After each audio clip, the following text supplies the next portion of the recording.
ప్రియమైన దేవుని బిడ్డలారా, మరి క్రిస్మస్ రోజుల్లో పోయిన వారము కన్యక గురించి మాట్లాడుకొని ఉన్నాము.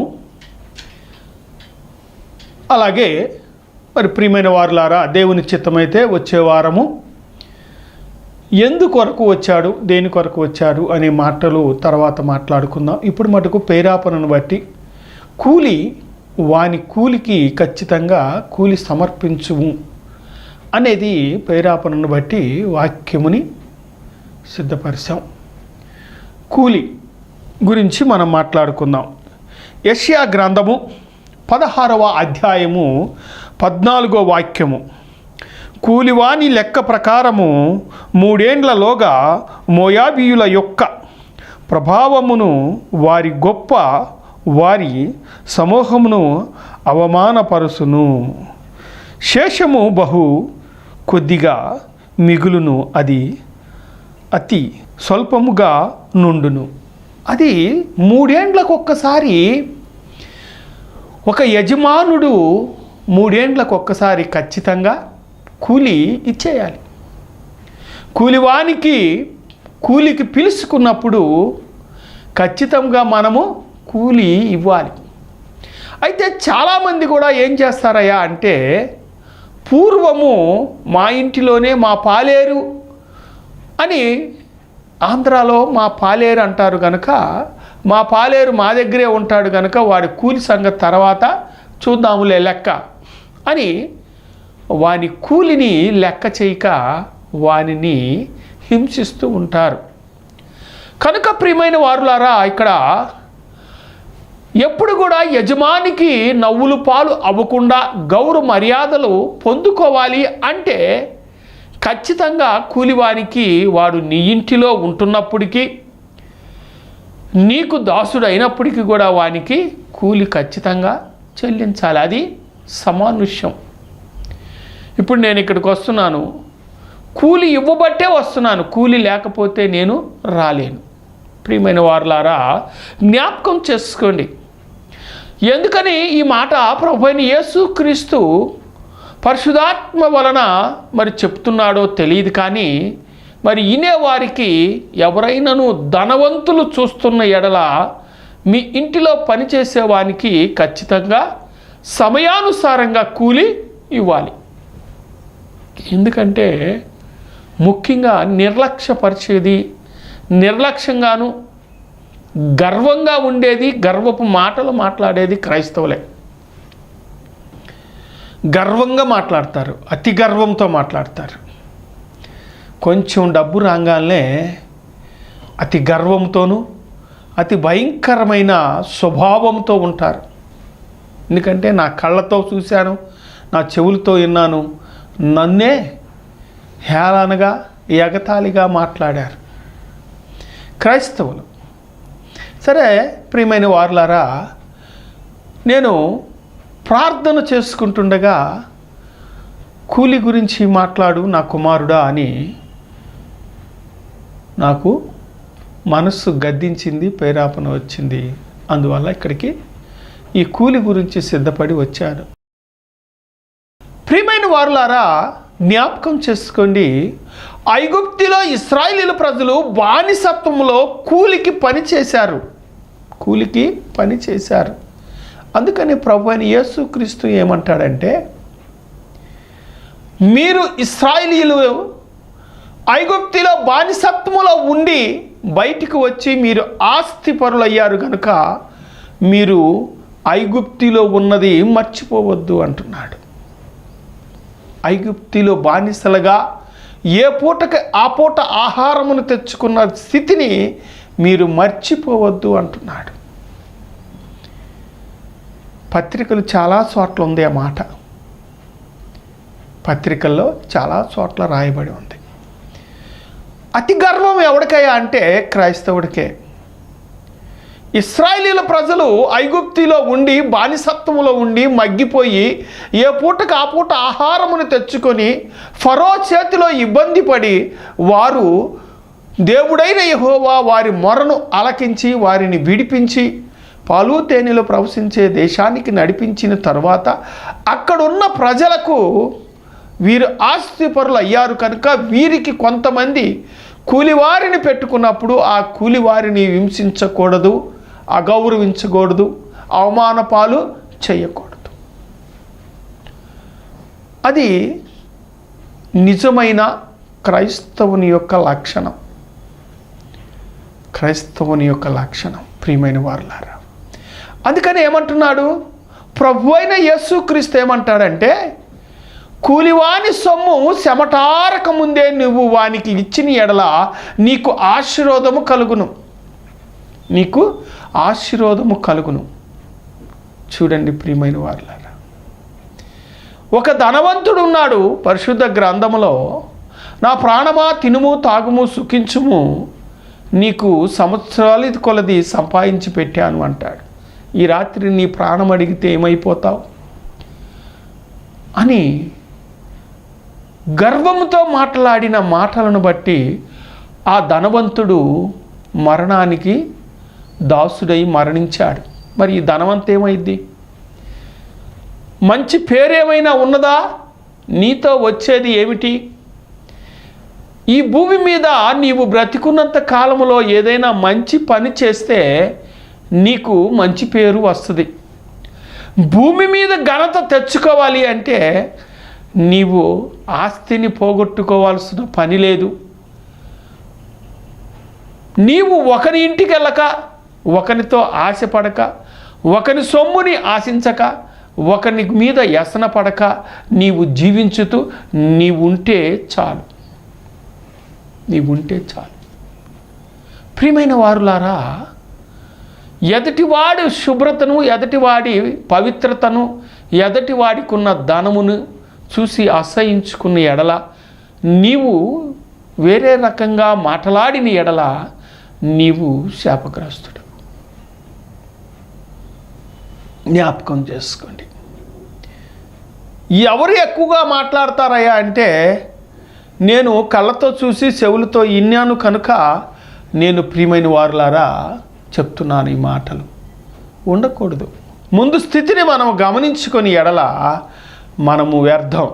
ముందు స్థితిని మనము ఖచ్చితంగా మనస్సులో ఉంచుకోవాలి.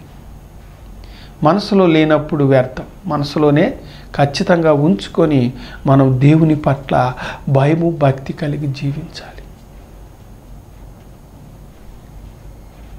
దేవుని పట్ల భయము భక్తి కలిగి ఉండాలి. లేని పక్షంలో మనము వ్యర్థం.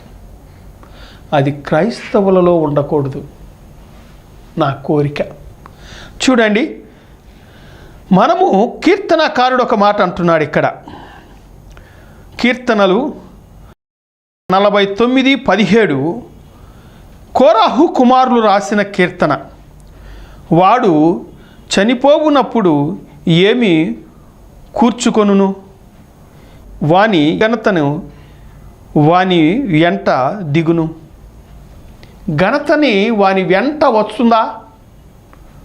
బ్రతికున్నంత కాలము కూడా వాడు మంచి పనులు చేసినా చేయకపోయినా మంచోడు కాదంటారు మనుషులు. ఎప్పుడయ్యా ఆయన చెప్పుకుంటారంటే, చచ్చిపోయినాక చెడ్డోడిని కూడా మంచోడని చెప్తారు. చెడ్డోడిని కూడా మంచోడని చెప్తారు. అది కాదు. మంచి ఎప్పుడు మంచిగానే ఉంటుంది. అయితే మనము ఈ భూమి మీద ఘనతను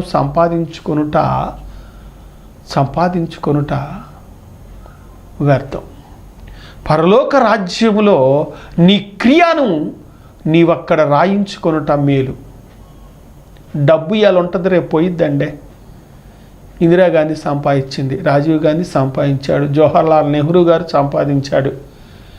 ఏమండి, రాజీవ్ గాంధీ గారు కూడా సంపాదించాడు. ఎంతోమంది, ఎన్టీ రామారావు గారు సంపాదించాడు. ఇప్పుడు చంద్రబాబు నాయుడు గారు కూడా సంపాదిస్తున్నాడు. అట్లాగనే జగన్ కూడా సంపాదించాడు. ఇది ఏమాత్రం కూడా వారికి మరణించినప్పుడు వారికి ఏమాత్రం కూడా సహాయము, ఈ డబ్బు రాదు. ఎందుకంటే నేనుంటున్న పేటలో వీధికి ఒక ఇల్లు కొన్నాడు ఒక పెద్ద మనిషి. వీధికి ఒక ఇల్లు కొని లాస్ట్కి వచ్చేలేకే రోడ్డమ్మిటి వేప చెట్టు కింద చనిపోయాడు. ఎంతో సంపాదించాడుగా. సంపాదించాడంటే అక్రమం లేకుండా సంపాదించాడా? జ్ఞాపకం చేసుకోండి.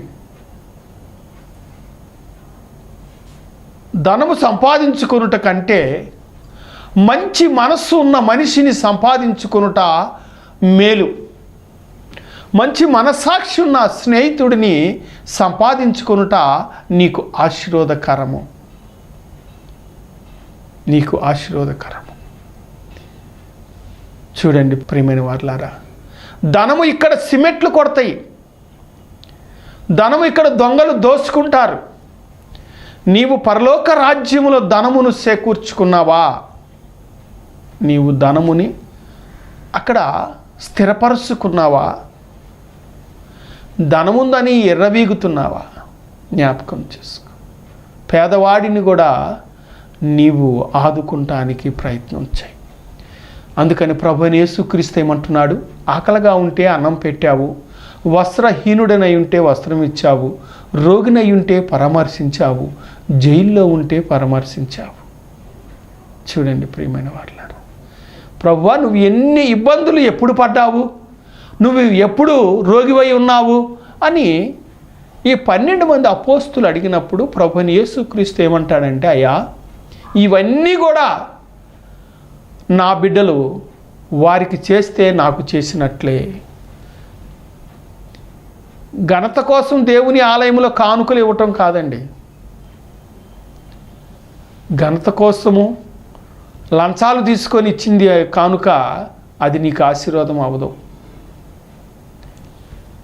జ్ఞాపకం చేసుకో. కష్టార్జితం ఇవ్వటం వల్ల నీకు ఆశీర్వాదం. కష్టార్జితాన్ని ఇవ్వు. వేరే వేరే వేరే వేరే రకాల పనులు చేసి దేవునికి కానుకలు ఇచ్చిన అవి ఆశీర్వాదం కాదు.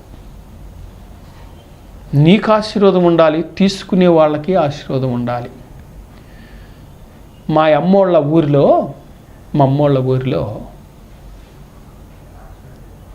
ప్రియమైన వారులారా, ఒక గుడ్డి అయిన పాస్టర్ యోహాను గారు ఆయన పేరు. ఆయన పట్టుకుంటే అయ్యి కష్టార్జితమా, మోసమా, దొంగతనముదా అని చెప్పేసేవాడు. చూడండి ప్రియమైన వారులారా, ఈ రోజుల్లో అలాంటి సేవకులు తక్కువైపోయారు.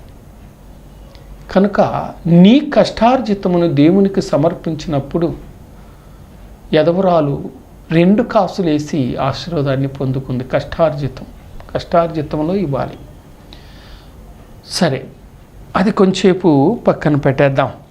చూడండి, ఇక్కడ ఒక శతాధిపతి ఒక అధికారిలో ఉండి కూలివాని గురించి అనగా దాసుని గురించి ప్రభు అయిన యేసుక్రీస్తు దగ్గరికి వచ్చి ఆయన పశ్చాత్తాపపడుతూ ఒక కూలివానిని ప్రేమిస్తున్నాడు. ప్రియ యజమాని, నీవు కూలివాన్ని ప్రేమిస్తున్నావా? లేదు. ప్రియ అధికారి, నీ చేతి కింద పనిచేసే ఒక దాసుడిని నీవు మనస్ఫూర్తిగా ప్రేమిస్తున్నావా? హృదయపూర్తిగా నువ్వు ప్రేమిస్తున్నావా? జ్ఞాపకం చేసుకో. హృదయపూర్తిగా ప్రేమిస్తున్నావా? నీ కింద ఒక అసిస్టెంట్ ఉన్నాడు, నువ్వు మంచి ఉద్యోగస్తుడివి, లేదు కలెక్టర్ స్థానంలో నీకు కింద ఉన్న ఉద్యోగస్తులందరినీ ప్రేమిస్తున్నావా? ఇక్కడ శతాధిపతి అంటున్నాడు,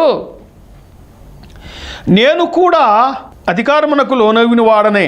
నేను ఒకనిని పొమ్మంటే పోవును, ఒకనిని రమ్మంటే వచ్చును. నా దాసుడు పని చేయుమంటే చేయును అనియు తరచి చెప్పాను. ఆయన చేతి కింద పనివారు అనేక మంది ఉన్నారు. ఇటు రమ్మంటే వస్తారు, అటు పొమ్మంటే పోతారు. నేను కూడా ఒక అధికారినే, అధికారంలో ఉన్నాను. అయితే ఈ శతాధిపతి తన చేతి కింద పనిచేసే దాసుని ఎంతో ప్రేమిస్తున్నాడు, ఎంతో ఆదరిస్తున్నాడు. అయ్యా, నా దగ్గర దాసుడున్నాడు, తనకు పక్షవాయువు వచ్చింది, నీవు నా ఇంటిలోనికి రావటానికి నేను పాత్రుడను కాను, నీవిక్కడుండి సెలవిస్తే చాలు, నా దాసుడు బాగుపడతాడు, నా దాసునికి పక్షవాతం పోయింది. శతాధిపతి ఒక అధికారి ఉండి కిందున్న దాసుని ప్రేమిస్తున్నాడు. ప్రియ క్రైస్తవుడా, నీవు అధికార స్థానములో ఉండి నీ కిందున్న పనివారిని లేదా నీ కిందున్న నీ దాసుని నీవు హృదయపూర్తిగా ప్రేమిస్తున్నావా? హృదయపూర్తిగా వారిని ఆదుకుంటున్నావా? వారి గురించి నీవు నీ బాధ్యతని నిర్వహిస్తున్నావా? మీరిద్దరు గవర్నమెంట్ ఎంప్లాయీసే, లేదు ఒక ఫ్యాక్టరీలో పనిచేసేవారే, కానీ నీ కింద పనిచేసేవాడిని నీవు ప్రేమ అనురాగాలతో, ప్రేమ ఆప్యాయతతో నీవు చూస్తున్నావా? జ్ఞాపకం చేసుకో. నీవు క్రైస్తవుడివి, మళ్ళీ క్రైస్తవుడివి. చాలామంది క్రైస్తవులు కింద ఉద్యోగస్తుని నేను పై స్థానంలో ఉంటే నా కింద ఉన్నవాడిని హింసించి అవమానపరిచి అతన్ని చాలా చిన్న చూపుగా మాట్లాడతారు. మనిషిని మనిషిలాగా కూడా ప్రేమించరు. ఒక మనిషి నేను మనిషిని, తను చదువుకు తగ్గట్లుగా చిన్న ఉద్యోగం, నా చదువుకు తగ్గట్లుగా పెద్ద ఉద్యోగం, అతను మనిషి అని మనము గమనించము. ప్రియమైన వారులారా, గమనించి ఆశీర్వదించాలి. అది శతాధిపతి చేశాడు పరిశుద్ధ గ్రంథములో. మరి నువ్వు క్రైస్తవుడివేగా, ఈ శతాధిపతి క్రైస్తవుడు కాదుగా. భయము భక్తి కలిగి ప్రభువైన యేసుక్రీస్తు దేవుని కుమారుడని గుర్తెరిగి ఆయనను వేడుకుంటాడు. మరి నీవు జ్ఞాపకం చేసుకో. అయితే ప్రియ దేవుని బిడ్డలారా, నిత్యము కూడా నీవు ఇది ఆలోచించు. నిత్యము కూడా నీవిది ఆలోచించు. ఆలోచించిన ఎడల నీకు ఆశీర్వాదము కలుగును. లేని పక్షములో నీకు ఆశీర్వాదం ఎక్కడ కలుగును? ఆస్తి సంపాదించావు కాదంటలేదు, కానీ నీవు ఏమాత్రము కూడా నీకు నీ ఎంటి రాదు. ఆస్తి వచ్చినంతసేపు గర్వం పెరుగుద్ది. గర్వము నాశనానికి పునాది. నీ దగ్గర పనిచేసే కూలివాడిని ప్రేమ అనురాగాలు ఆప్యాయత కలిగి నీవు ఆదుకోవటం నేర్చుకో. చూడండి, మనము ఇంకొకటి చూసుకుందాం. ఇక్కడ సేవకుని గురించి మాట్లాడుకుందాం. లూకాసు వార్త 15:17 చూడండి. అయితే బుద్ధి వచ్చినప్పుడు వాడు, నా తండ్రి యొద్ద ఎంతోమంది కూలివారు ఉన్నారు, అన్నము సమృద్ధిగా ఉన్నది, అయితే నేనైతే ఇక్కడ ఇబ్బంది పడుతున్నాను. ఎవరు? తప్పిపోయిన కుమారుడు గురించి. ఈ తప్పిపోయిన కుమారుడు తండ్రి యొద్ద ఎంతోమంది కూలివారు ఉన్నారు. తను యజమానుడై ఉన్నాడు, తను తండ్రి యజమానుడై ఉన్నాడు. తను తండ్రి ఇంట కూలివారికి అనేకంగా భోజనము దొరుకుతుంది, చక్కని జీవితం జీవిస్తున్నారు, మంచి వస్త్రాలు కట్టుకుంటున్నారు. ఇతను ఆస్తి తీసుకొని వెళ్ళిపోయి భ్రష్టుడైపోయి తను దుర్వ్యాపారము చేసి నష్టపోయాడు. ఇది బైబిల్ పుట్టిన కాడ నుంచి కూడా ఈ వాక్యం అందరికీ తెలుసు, అందరికీ చెప్తున్నారు. సండే స్కూల్ పిల్లలైతే ఇంకా బాగా చెప్తారు. కానీ ఇందులో మర్మము బుద్ధి వచ్చినప్పుడు అంటున్నాడు ఇక్కడ. మరి బుద్ధి మనకుందా? బుద్ధి వచ్చినప్పుడు తండ్రి ఇంటికి వచ్చాడు. తండ్రి అనగా ప్రభువైన యేసుక్రీస్తు. పశ్చాత్తాపపడి పొందుకున్న ప్రతి తలాంతుని పోగొట్టుకున్న క్రైస్తవుడు కానీ పొందుకున్న ప్రతి తలాంతుని పోగొట్టుకున్న సేవకుడే కానీ పశ్చాత్తాపపడి దేవుని సన్నిధిలో నీవు మొరపెట్టిన ఎడల నీకు ఆశీర్వాదము కలిగి మళ్ళీ ఆలయంలోనికి వస్తావు. అనగా రక్షణ పొంది మారు మనసు పొంది బాప్టిజం తీసుకొని పడిపోయిన వాడి గురించి ఈ మాట. విశ్వాసి నీ తండ్రి దగ్గర అనేకమైన ఫలములను పొందుకున్నావు. ఆ ఫలములు ఎక్కడ పోగొట్టుకున్నావయ్యా అంటే గర్వించి నీవు నష్టపోయి నీవు లోకంలోనికి పడిపోయినప్పుడు ఈ ఫలాలు వరాలు అన్నీ కూడా నీవు పోగొట్టుకొని భ్రష్టుడు అయిపోయి ఆహారం అనగా పరిశుద్ధాత్మని కోల్పోయావు. పరిశుద్ధాత్మని కోల్పోయి నీవు ప్రార్థన చేస్తే ఏమాత్రము కూడా కొంచెం కూడా స్వస్థత ఉండటం లేదు. ఏమొచ్చింది? ఏంటి నేను ఇంత ప్రార్థన చేస్తే, నేను ఇక్కడ అనేకమైన చోట్లకి వెళ్తే ఎంతో మేలు జరిగింది, ఇప్పుడేమో మేలు జరగట్లేదు అంటే నీవెక్కడో భ్రష్టత్వం చేశావు. ఇది లోకరీతిగా మాట్లాడుకొనవచ్చును, దేవుని రీతిగా మాట్లాడుకొనవచ్చును. పరలోక రాజ్యములో ఉంది దేవుడైన యెహోవా. ఈ భూమి మీద 33.5 సంవత్సరాలు జీవించింది ప్రభు అయిన యేసుక్రీస్తు. 3.5 సంవత్సరాలు సువార్తను ప్రకటించింది ప్రభు అయిన యేసుక్రీస్తు. ఈ 3.5 సంవత్సరాలు 12 మంది అపోస్తలులను సిద్ధపరిచి ఆయన ప్రేమ మార్గమును అనేక మందికి తెలియచేయుటకు ప్రతిది కూడా ప్రభు అయిన యేసుక్రీస్తు పరలోక రాజ్యము ఇంటి గురించి పోలి చెప్పాడు. ద్రాక్ష తోటని పోలి చెప్పాడు. అలాగే ప్రియమైన వారులారా, సింహాసనముని రాజ్యమును పోల్చి చెప్పాడు. చూడండి ప్రియమైన వారులారా, జ్ఞాపకం చేసుకోండి. నిన్నొక పనివాడిగా ఎన్నుకొని నీకు కూలి ఇస్తుండగా ఆ కూలిని దుర్వినియోగపరిస్తే మనము దెబ్బతింటాం. చాలామంది పాస్టర్లు మేము దేవుని పనికి వచ్చాము, మేము ఆయన పనిలో ఉన్నాము, ఆయన మా యజమానుడు, మేము కూలివారిమి అని వారు గుర్తెరగట్లేదు. గుర్తు పెట్టుకొనక మేము ఆయనకు పనివారిమి, ఆయన ఇంటిలో కూలివారిమి, ఆయన రాజ్యములో మేము కూలివారిమి అని వీరు గుర్తెరగక విచ్చలవిడితనంతో చేస్తూ భ్రష్టత్వంలోనికి వెళ్ళిపోయారు. పేర్లు చెప్పను కానీ నల్లగుంటలో నల్లబాడని మన ఊరుంది. అక్కడ ఒక పాస్టర్ గారు కుటుంబానికే నష్టం తెచ్చుకున్నాడు. కూలివాడివి నీవు కూలివాడిలాగా ఉండవు. ఈ రోజుల్లో ప్రియమైన వారులారా, పాస్టర్ని కొన్ని సంఘాలు ఉన్నవి. కొన్ని సంఘాల్లో అయితే 40,000, 50,000, 60,000 జీతం ఇచ్చి మిగతాది వారు ఆలయములో అనేకమైన దేవుని పని నిమిత్తం వాడతారు. కూలివానికి కూలి ఇస్తారు. కొన్ని సంఘాలు ఉన్నవి, ఒక సంఘం ఉన్నది అమెరికాలో కూడా, వాళ్ళకి సంఘాలు ఉన్నవి. అయితే వాళ్ళు పాస్టర్కి జీతము ఇవ్వరు. విశ్వాసుల మీదే మళ్ళీ ఆధారపడి బ్రతకాలి. విశ్వాసుల మీదే ఆధారపడి బ్రతకాలి.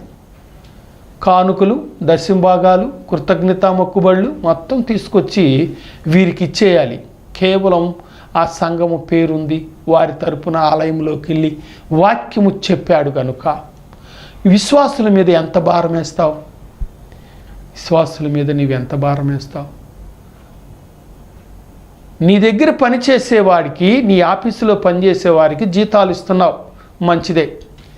కూలీ ఇస్తున్నావు, మంచిదే. మరి నీ దగ్గర నీ సేవకుడు నీ సంఘం తరపున, నీవు కట్టిన సంఘం తరపున వెళ్ళిన తర్వాత అతనికి నీవు జీతం ఇస్తున్నావా? విశ్వాసుల మీదే ఆధారపడి అంటున్నావా? అవన్నీ నీకు తెచ్చిస్తే నువ్వు వాటిని ఏం చేస్తున్నావు? జ్ఞాపకం చేసుకో. ప్రతీది కూడా లెక్క ఉంది.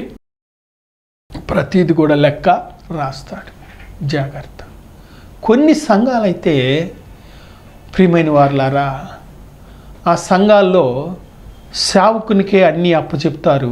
సేవకుడు దానిని భయము భక్తి కలిగి వాటిని నడుపుతాడు. సంఘం పేరు వద్దు కానండి, గుంటూరులో ఉంది. ప్రతి రూపాయి కూడా వారు దేవుని విషయంలో పనికే వాడతారు కానీ ఇచ్చలవిడిగా వాడరు. వారి దగ్గర పనిచేసే కీబోర్డు కానుంచి కీబోర్డు వాయించే వాళ్ళని, ప్యాడ్ వాయించే వాళ్ళని, అలాగే కెమెరామెన్కి వీళ్ళందరికీ జీతాలు ఇస్తారు. వీళ్ళందరికీ జీతాలు ఇస్తారు వారి సంఘంలో. వాళ్ళు బ్రతకాలి కదా. తగినంత వారి కష్టానికి పూర్తిగా ఇవ్వలేకపోయినా సగము భాగమైన వారికి జీతము ఇస్తారు.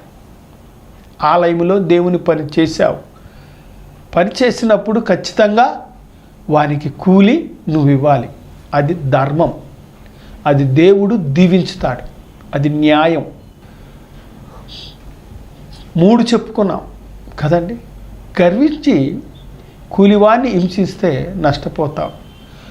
నీ తోటి ఉద్యోగస్తుడు కింద నీవు శతాధిపతి వలె ప్రేమ కలిగి నీవు ఉండాలి.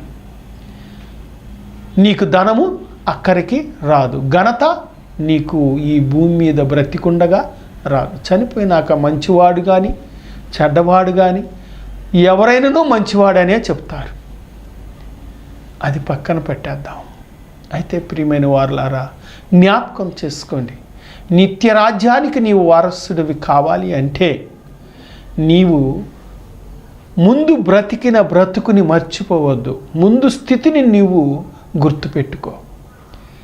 ముందు స్థితి నీకు గుర్తులేని ఎడల నీవు భ్రష్టుడు అయిపోతావు. అందుకని అంటాడు, ఇశ్రాయేలీయుల ప్రజలు ఐగుప్తీలో బానిసత్వంలో ఉన్నప్పుడు మీరు పాలు తేనెలు ప్రవశించు దేశమునకు వచ్చినప్పుడు మీ దగ్గర పనిచేయి వారిని మీరు ఆ స్థితిని గుర్తుపెట్టుకొని వీరిని హింసించవద్దు, అవమానపాలు చేయవద్దు, వారిని నీవు కష్టపెట్టవద్దు. ఈ రోజుల్లో క్రైస్తవులు ఎలా ఉన్నారంటే మొదటి స్థితిని మర్చిపోయి పూర్వము వీరు తాతలు తండ్రులు వీరి ముత్తాతలు 7 తరములు రాజ్యాంగములో రాజులుగా జీవించినట్లుగా ప్రవర్తిస్తూ ఉంటారు. మేము ఫస్ట్ నుంచి కోటేశ్వరులమే అన్నట్లుగా ప్రవర్తిస్తూ ఉంటారు. అది క్రైస్తవులకు మటుకు తగదు. ఎందుకంటే దేవుడు నేను దీవించే కొలిది నీవు తగ్గించుకుంటే నీకు ఆశీర్వాదం కలుగుతుంది. వట్టి పుణ్యానికి కూడా ఆవేశపడిన ఎడల నీవు శాపగ్రస్తుడు అవుతావు. జాగ్రత్త. ఆలోచించి ఆ మాటని అర్థం చేసుకొని నీవు నిత్యము నీ చేతి కింద పనిచేసే నీ కూలి వారిని నీవు ప్రేమ అనురాగాలు కలిగి నీవు ఉండాలి. అది క్రైస్తవుని యొక్క లక్షణం. క్రైస్తవుని యొక్క ప్రేమ, క్రైస్తవుని యొక్క ప్రేమ ప్రభువైన యేసుక్రీస్తు ఎలా ప్రేమించాడో, దొంగని ప్రేమించాడు, వ్యభిచారిని ప్రేమించాడు. నీవు కూడా అలాగే ప్రేమింపబడాలి. నీవు అలాగే ప్రేమింపబడాలి, అలాగే ఆశీర్వదింపబడాలి. మనుషుల దయందును దేవుని దయందును యేసు యెరూషలేములో వర్ధిల్లినట్లుగా ప్రియ క్రైస్తవుడా నీవు వర్ధిల్లుతూ ఆశీర్వాదమును పొందుకుంటూ ఆశీర్వదించబడుతూ ఆశీర్వాదం పొందుకుంటూ నీవు ఉండాలని ఆశ. గర్వించవద్దు.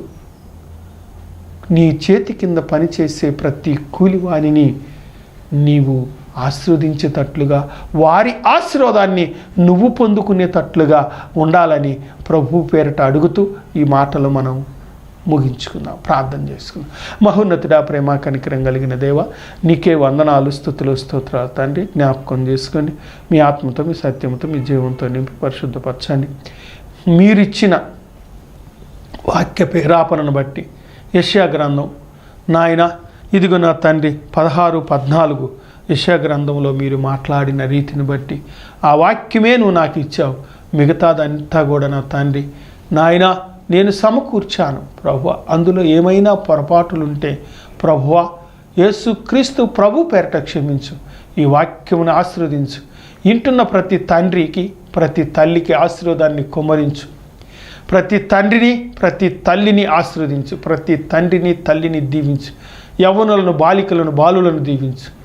వారి కింద పనిచేసే ప్రతి ఒక్కరు కూడా యజమానుని ప్రేమను, యజమానుని ఆశీర్వదించే మనస్సును వారు పొందుకునేటట్లుగా సహాయము చేసి మహిమ పొందమని, నీ కృపావాచ్యాలతను కుమ్మరించమని, కొన్ని సంఘాల్లో జీతాలు లేని పాస్టర్లకి నీ చిత్తమైతే జీతాలు వారికి సహాయము చేయమని, నీ కృపా దీవెనలు కుమ్మరించమని, సంఘము మీద భారము మోపక ప్రతి వారు కూడా నాయన నీవు మీదే ఆధారపడి జీవించే భాగ్యాన్ని ప్రతి ఒక్కరికి సహాయం చేయమని నా ప్రభుని ప్రియ కుమారుడైన నజరేతులో పుట్టిన ప్రభు అయిన యేసుక్రీస్తు పేరట అడిగి వేడుకుంటున్నాము తండ్రి. ఆమేన్. యేసు రక్తమే చేసిలు, రక్తమే యేసు సంపూర్ణ కలుగును గాక. ఆమేన్.